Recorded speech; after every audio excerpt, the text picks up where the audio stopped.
Queridos irmãos, bom dia! Sejam bem-vindos a mais uma Escola Bíblica Dominical da PIBNE.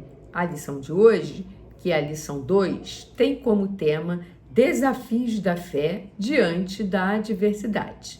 Antes de darmos início, vamos orar. Senhor Deus, aqui estamos, Deus, mais uma vez, aos teus pés, Senhor, rogando e clamando e pedindo, Deus, que tu continue, Senhor, cuidando de nós. Deus, temos tantos enfermos, temos a querida irmã Lenice, Senhor, que está internada, com tantas dificuldades, Deus. Te pedimos que tu cuide, Senhor, da tua serva, que acabou de completar aniversário, Deus, que tu cuide dela, dê tudo, Deus, que ela precise, que tu tome, Senhor, aquelas pessoas que estão cuidando da tua serva, direta ou indiretamente, Deus, que tu pegue os médicos, os enfermeiros, todos que estão ali cuidando dela e que tu, através destas pessoas, abençoe a tua serva. Também, Deus, te pedimos pelo paizinho, Deus, o pastor Antônio, o pai da querida irmã Márcia Rodrigues, Deus, que também está enfermo, está internado, Senhor, sua mãezinha também está doente, Senhor, passando de dificuldade, Deus. Entregamos, Senhor, esse casal, teus servos, Deus, em tuas mãos, assim como entregamos também toda a família que nesse momento sofre por causa da doença, da enfermidade de seus pais.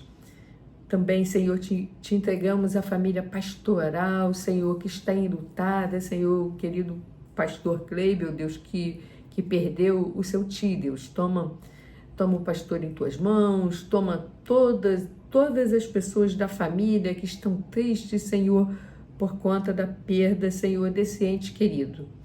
Dê-lhes conforto, Pai, Senhor, porque sabemos que são teus servos, Senhor, que te servem. Te pedimos, Deus, que tu tome, Deus, todos os outros enfermos da tua igreja, Senhor, que eu não consigo me lembrar. Tem, Deus, misericórdia deles, Senhor, tem misericórdia de todos, Deus. Te pedimos, Deus, que tu, nesse momento, que tu coloque em nossos corações aquilo que tu queres que entendamos através deste estudo, Senhor, que é a tua vontade para as nossas vidas. Muito obrigada, meu Jesus, por tudo. Amém. Bom, como eu falei, a lição de hoje, o tema dela é o desafio da fé diante da adversidade. Bom, a palavra de Deus, ela está repleta de exemplos de homens e de mulheres que, mesmo diante de muitas adversidades, escolheram ter fé, escolheram acreditar em Deus. Podemos citar, por exemplo, Abraão, que inclusive é chamado de pai da fé. Abraão, ele saiu de Harã aos 75 anos de idade, obedecendo a ordem do Senhor para uma terra que ele não sabia onde era. E, com certeza, a palavra de Deus não relata detalhes, mas com certeza ele encarou muita dificuldade, muita adversidade pelo caminho.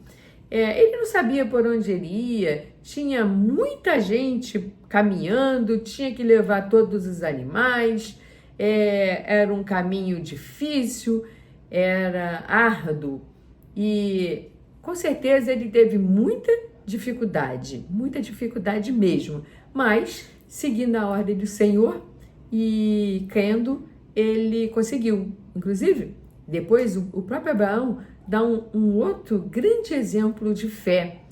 Ele oferece o seu próprio filho em sacrifício, crendo que Deus poderia ressuscitar o menino, o jovem Isaque, para cumprir a promessa que lhe fora feita lá em Gênesis 12, quando o Senhor diz a Abraão: em ti serão benditas todas as famílias da terra. Então, a gente vê que exemplo de fé diante das adversidades é Abraão. Não à toa ele é conhecido como o pai da fé. Ele chegou a oferecer o seu próprio filho em sacrifício porque ele teve fé. Ele acreditou que o Senhor poderia tudo, poderia qualquer coisa, como ele pode até hoje. poderíamos também lembrar da mulher sunamita, quer dizer, uma mulher natural de Sunem, que a palavra de Deus, narrada em 2 Reis, capítulo 4, fala que o profeta Eliseu anunciou a esta mulher e ao seu esposo que, mesmo ele sendo muito idoso, eles teriam um filho. E realmente, né, Deus lhes concede àquele casal um filho, e um tempo depois, esse jovenzinho, ele morre nos braços de sua mãe. E esta mulher, com tamanha fé, ela pega o menino, coloca na cama do profeta, se arruma, e quando ela vai saindo para ir buscar Eliseu, alguém lhe pergunta: tudo bem? E no momento de tamanha fé, ela responde: tudo vai bem. Imagina o tamanho desta fé para diante de uma adversidade que é ver o seu filhinho morto. Ali ela fala: tudo vai bem. Curioso que ela não fala assim: vai ficar tudo bem. Não, ela coloca no presente: tudo já está bem, tudo vai bem. E ela repete essa frase 2 vezes. E ela vai, né, e procura Eliseu, e o Senhor ressuscita aquela criança, e aquela mãe volta para casa, seu filho já está bem, o Senhor o ressuscitou. Também podíamos citar jovens, como por exemplo Daniel, que ele estava cativo na Babilônia, e num determinado momento o rei Dario faz um edito, quer dizer, um decreto, dizendo que durante 30 dias ninguém poderia adorar a nenhum deus sob a pena de ser morto. Mas Daniel não se preocupou com isso, muito pelo contrário, ele ainda fazia o seguinte: ele abria as janelas e orava. A palavra de Deus fala que ele orava 3 vezes ao dia na frente da janela, assim, ele não estava orando escondido. E Daniel foi jogado na cova dos leões, e nós conhecemos a história, né? O Senhor fecha a boca dos leões, e mais uma vez a gente pode ver, né, a fé do jovem Daniel, que mesmo diante do risco de ser morto, né, ser jogado na cova dos leões, mesmo diante desse tamanho de adversidade, ele creu e o Senhor o guardou. Também temos seus amigos, né, os amigos de Daniel, Sadraque, Mesaque e Abednego, que diante da ordem de Nabucodonosor de que todos teriam que se curvar e adorar a sua estátua, quer dizer, a estátua de Nabucodonosor, e se não o fizessem, seriam mortos, mesmo assim, esses jovens escolheram ter fé e agradar ao Senhor e não se prostraram diante da estátua. Essa história é muito conhecida, né? Eles foram jogados na fornalha e o Senhor providenciou proteção para eles. A palavra de Deus fala que eles falavam assim: ué, mas não foram 3 jogados na fornalha? Como eu vejo o quarto? E o quarto era o Espírito Santo de Deus cuidando daqueles jovens, e a palavra de Deus fala que eles saíram ilesos, nem o cabelo de suas cabeças foi queimado, sequer tinha um cheiro de queimado. Então, vemos o exemplo aqui destes 4 jovens que escolheram agradar ao Senhor, confiaram, tiveram fé, mesmo diante de tantas adversidades, né? Podemos citar, por exemplo, Noemi e Ruth, né? Noemi perdeu seu marido, seus 2 filhos, Ruth perdeu também seu marido, elas estavam numa terra longínqua, sem dinheiro, sem parentes, sem condições de trabalhar, porque a mulher, naquela sociedade patriarcal, ela não tinha direitos, não tinha como arrumar um emprego, e essas mulheres não tinham dinheiro, não tinham condições, e decidiram, por fé, pela fé em Deus, voltar para a sua terra natal, voltar para Belém, e o Senhor as abençoou sobremaneira. Então, vemos a fé, mais uma vez, agora de 2 mulheres, né? E a fé dessas mulheres diante de tanta dificuldade que elas estavam enfrentando. Poderíamos falar de tantos outros, mas agora vamos falar sobre a fé de Jó, porque é o texto base para a nossa lição de hoje. E assim como todos os exemplos que eu acabei de citar, Jó escolheu ter fé. Jó passou por uma tremenda adversidade. A palavra de Deus fala que Jó era um homem fiel e íntegro, e ele era muito rico. Olha o que fala Jó, capítulo 1, a partir do versículo 2. Nasceram-lhe 7 filhos e 3 filhas.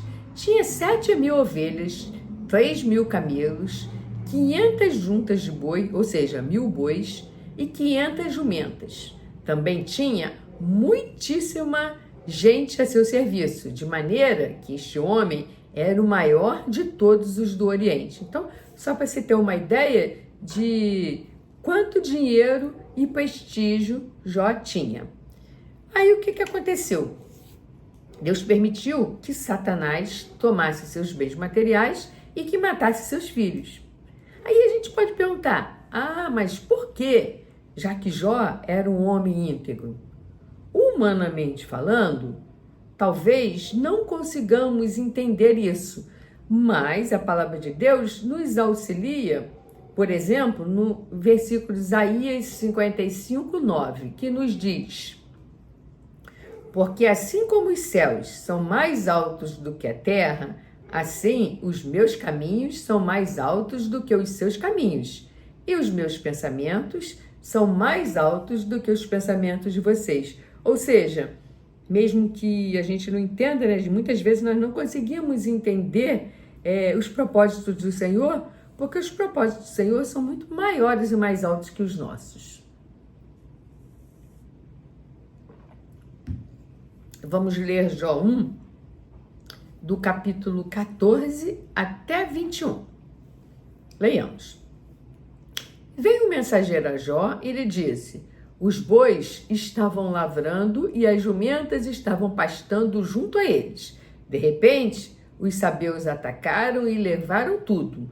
Mataram os servos a fio de espada. Só eu consegui escapar para trazer a notícia.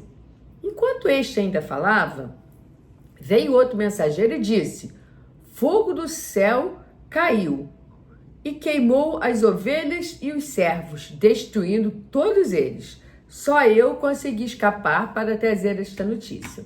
Enquanto este ainda falava, veio outro mensageiro e disse: os caldeus se dividiram em 3 bandos, atacaram os camelos e os levaram embora. Mataram os servos a fio de espada. Só eu consegui escapar para trazer a notícia. Também este ainda falava, quando veio outro e disse: os seus filhos e as suas filhas estavam comendo e bebendo vinho na casa do irmão mais velho.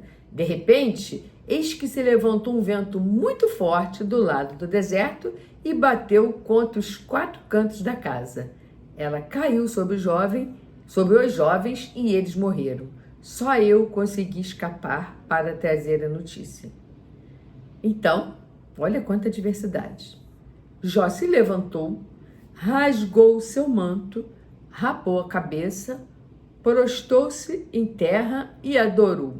E disse: nu saí do ventre da minha mãe e nu voltarei. O Senhor o deu e o Senhor o tomou.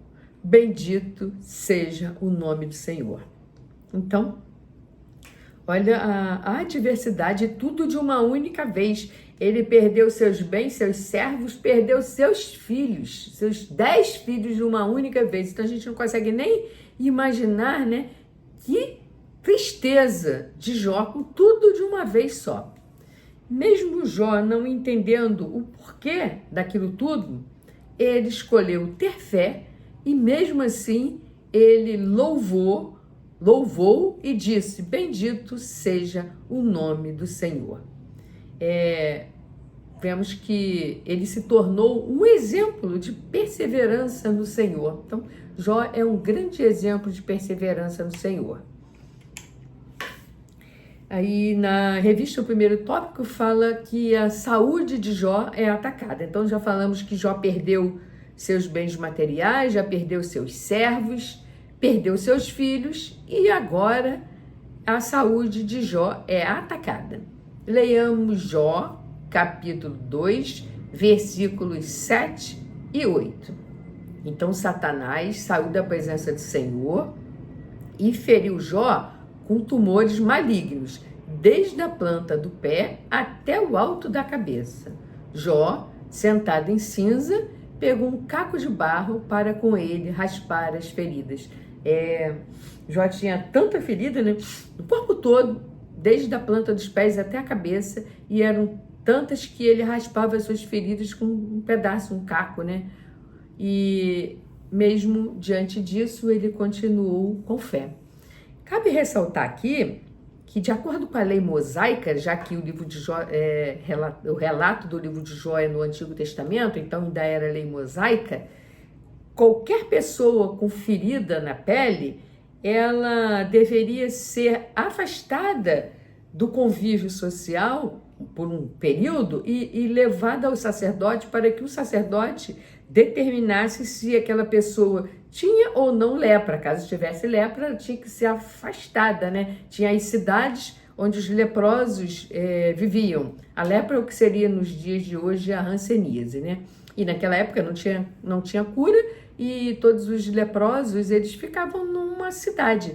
Quando foi dividida em 12 tribos, cada tribo tinha uma cidade já com um lugar específico para os leprosos ficarem. Podemos ler isso que eu estou falando em Levítico, capítulo 13, do versículo 2 até o 4 e depois o 46. Leiamos. Quando uma pessoa tiver na sua pele inchação, pústula ou mancha lustrosa, e isso se tornar na pele como praga de lepra, essa pessoa será levada a Arão, o sacerdote, ou a um de seus filhos sacerdotes. O sacerdote examinará a praga na pele, e se os pelos da praga se tornarem brancos e a praga parecer mais profunda do que a pele da carne, é praga de lepra. O sacerdote examinará a pessoa e a declarará impura. Se a mancha lustrosa na pele for branca e não parecer mais profunda do que a pele, e os pelos não se tornarem brancos, então o sacerdote encerrará essa pessoa por 7 dias. Então, aí está falando como o sacerdote deveria fazer. E aí, no versículo 46 disse, será impuro durante os dias em que tiver a praga nele. Está impuro, habitará só. A sua habitação será fora do arraial. Ou seja, uma pessoa com doença de pele, ela, após passar pelo sacerdote, ela era considerada impura e sequer podia conviver com as pessoas. E a palavra de Deus está dizendo aqui que Jó tinha úlceras, tinha ferida em toda a sua pele. Então, ele corria, inclusive, o risco de ser banido, de ter que sair da sua cidade, da sua terra, do seu arraial e ficar fora da cidade por ser considerado impuro. Logo ele, que era um homem tão justo e íntegro, socialmente falando, ele era um homem muito bom. A palavra de Deus fala que ele ajudava todo mundo, que ele dava conselho. Imagina, diante disso, ele ainda correu o risco, depois de tudo, de ser banido, de ter que sair da sua cidade. Então, a gente vê que a adversidade de Jó, foi muito grande. Em Jó, capítulo 2, versículos 8 até 10, lemos: Jó, sentado em cinzas, pegou um caco de barro para com ele raspar as feridas. Agora, olha só. Então a mulher dele lhe disse: você ainda conserva a sua integridade? Amaldiçoe a Deus e morra. Mas Jó respondeu: você fala como uma doida.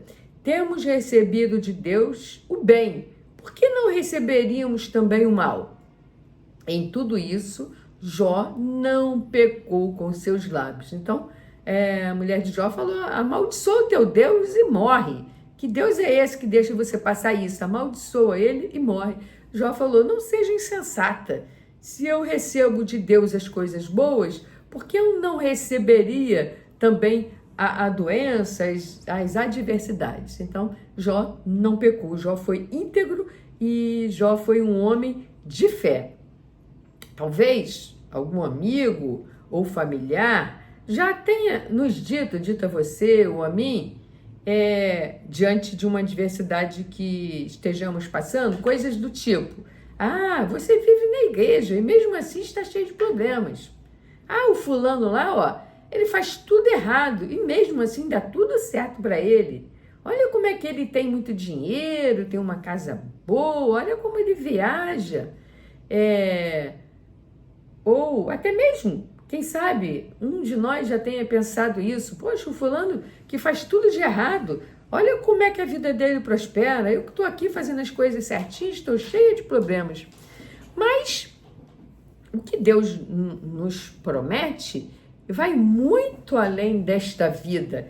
Ele nos promete, sim, uma vida perfeita, mas não aqui, neste mundo. Ele nos promete uma vida perfeita, sem problemas, sem dificuldades, sem pranto, sem sofrer, mas lá na eternidade, junto com Ele.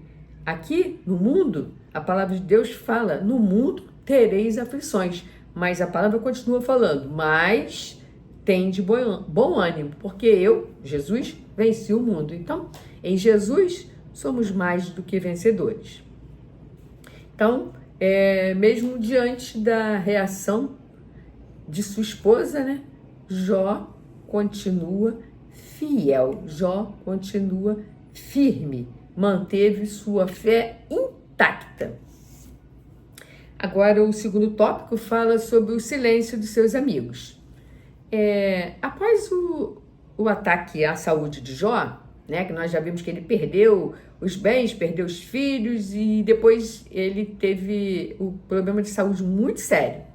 Então, e aí sua esposa mandou ele amaldiçoar Deus e mesmo assim ele continuou firme. E aí, diante disso tudo, seus 3 amigos, a palavra de Deus fala que ele faz, Bildade e Zofar, que eram amigos de Jó, foram lá visitá-lo ao ouvir a grande aflição pela qual ele estava passando. Eles saíram de suas casas e foram para consolá-lo. Ao chegarem lá e verem aquela cena, eles ficaram tão chocados com a aparência de Jó que eles nem conseguiram falar nada, eles ficaram parados, olhando para Jó assim, eles não conseguiam nem ter palavras. Aí eles rasgaram as suas vestes, que era um costume da época, lançaram pó sobre suas cabeças e permaneceram em silêncio por 7 dias e por 7 noites, sentados junto com Jó em meio às cinzas. Isso daí está no capítulo 2 de Jó, versículo 12. Este silêncio de seus amigos, embora inicialmente parecesse um gesto de respeito pela dor de Jó, também ele revelava uma incapacidade, como ser humano, de oferecer o verdadeiro conforto a quem está passando dificuldade. O sofrimento de Jó ele era tão profundo que nenhuma palavra parecia poder aliviar a dor de Jó. Até aí nós até entendemos, esses amigos, eles ficaram sem saber o que falar. Tem hora mesmo que uma pessoa está sofrendo tanto que ela só precisa de um abraço.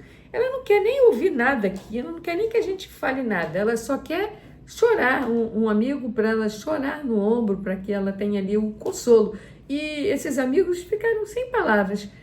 Eles não conseguiam falar nada diante daquela cena, de ver seu amigo naquela situação, conforme a palavra de Deus fala, com feridas no corpo inteiro. Só que, ao lermos o capítulo seguinte, nós vemos que estes amigos, eles começam a falar, um dos amigos fala, só que ele acaba acusando Jó de estar em pecado. Ele insinua que todo aquele sofrimento que Jó estava vivendo, passando, na verdade deveria ser é o resultado de um pecado. Então, que Jó estava sofrendo tanto porque ele tinha pecado.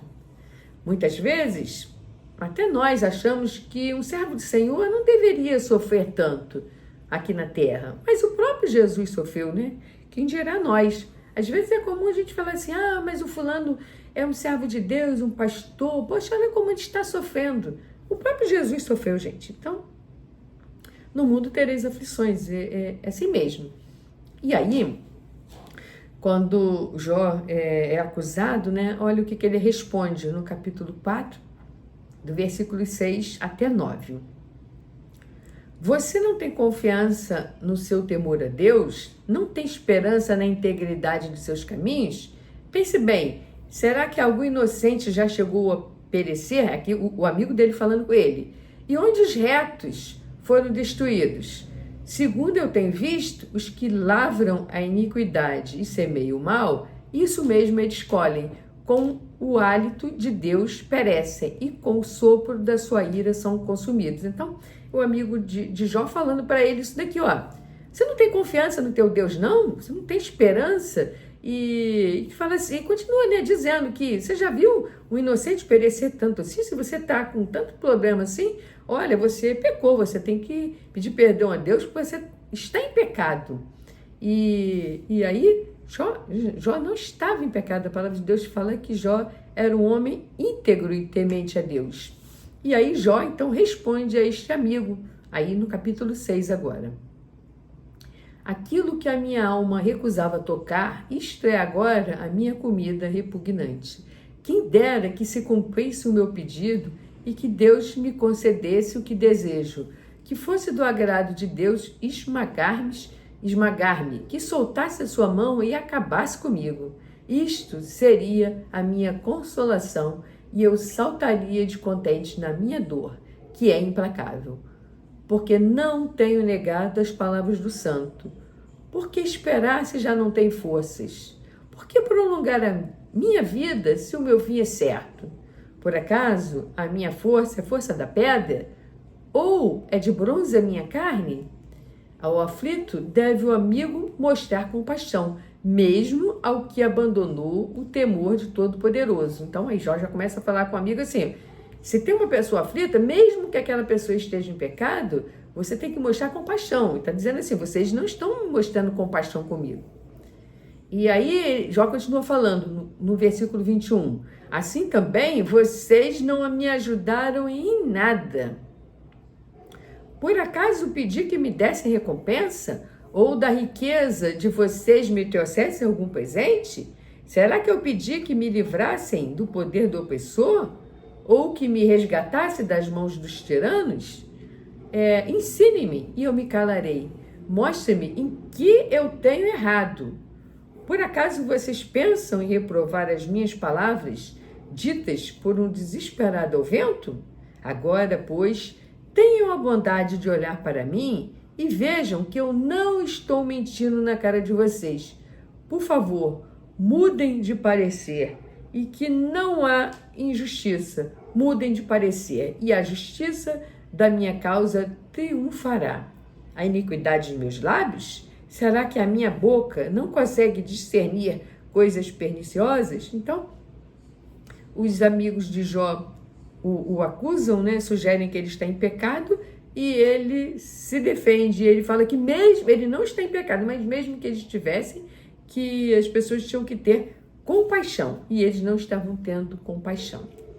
E aí, essa história, ela nos mostra que aí depois o Senhor, ele dá em dobro, né, o que Jó tinha e Jó não perdeu a fé. Então Jó se mostra um exemplo de fé a ser seguido, mesmo diante de toda essa adversidade que eu relatei, né? Muita coisa ao mesmo tempo na vida de Jó. Quando nós temos um parente, um amigo, uma pessoa sofrendo alguma coisa e nós pensamos em consolar, dar uma palavra àquela pessoa, nós temos que orar muito antes de dar alguma palavra a alguém, porque muitas vezes nós podemos, inclusive, piorar a situação. Às vezes uma pessoa vai dizendo que vai ajudar alguém e ela fala frases tipo: eu te avisei que isso ia acontecer, ou até pior ainda, você que procurou isso, viu? Você fez tal coisa assim, assim, por isso que você está com essa dificuldade. A pessoa já sabe que ela fez, não adianta chegar lá e ficar acusando. A pessoa já sabe que você avisou que ia dar errado, não adianta você chegar lá e ficar falando: eu te disse, eu avisei, eu falei para você que ia dar errado. Então, se é para ficar falando essas coisas, é melhor não ir, né?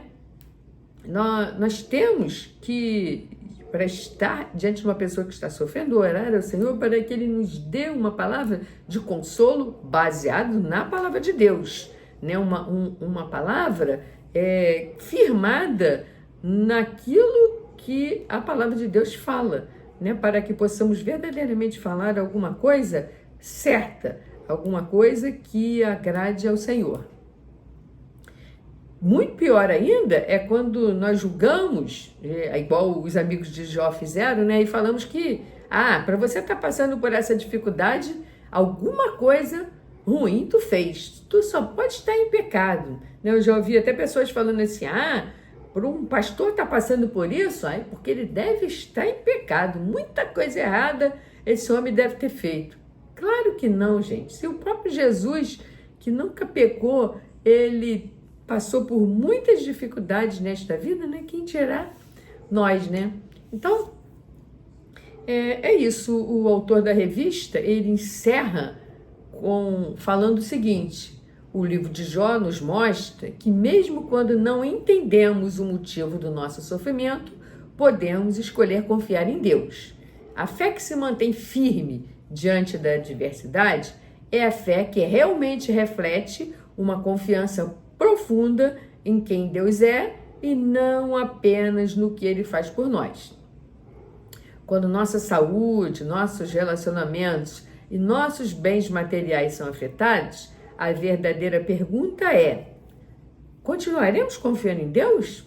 Ou a nossa fé é tão frágil que desmorona sob o peso da dor? Então, uma pergunta que o autor da revista nos faz. É claro que isso daí é uma pergunta de cunho pessoal, né? Cada um pode responder em seu próprio pensamento, se mesmo diante da adversidade ele continua fiel. Mas a palavra de Deus, ela nos fala sobre a fé, a importância da fé. Por exemplo, Hebreus 11, que é um texto muito, muito conhecido, que diz que sem fé é impossível agradar a Deus, pois quem dele se aproxima precisa crer que ele existe e que recompensa aqueles que o buscam. E também ainda, né, nós falamos que em Hebreus 12 depois, né, um pouquinho depois, no capítulo seguinte, olhando firmemente para o autor e consumador da fé, Jesus, o qual, em troca da alegria que lhe estava proposta, suportou a cruz sem se importar com a vergonha e agora está sentado à direita do trono de Deus. Bom, eu coloquei esse versículo, Hebreus 12, 2, porque ele nos diz que, olhando para o autor e consumador da fé, ou seja, o próprio Cristo, ele é o autor e o consumador da fé. Então, a gente pode pedir, né, que Deus nos ajude quando estivermos passando por uma dificuldade, que Ele nos dê força para que possamos passar por aquilo, né? E certamente teremos ainda muitos e muitos problemas no mundo. No mundo teremos aflições. Bom, que o Senhor complete em nossos corações o que mais Ele quer que entendamos de sua palavra, né, de lição para as nossas vidas através destas leituras bíblicas feitas. Vamos orar para encerrar. Obrigada, Deus, pela tua palavra, Deus, em nossas vidas. Muito obrigada, Jesus, porque tu tem estado conosco, Senhor, em todos os momentos de nossas vidas, em nossas dificuldades. Deus, tu tem nos guardado, nos protegido, Senhor, cuidado de nós. Muito obrigada, Jesus, por tudo. Te entregamos também, Senhor, o culto que daqui a pouco prestaremos a Ti, pois sabemos que só Tu, Senhor, és digno de receber a adoração vinda de nossos corações. Muito obrigada, meu Jesus, por tudo. Amém, Senhor.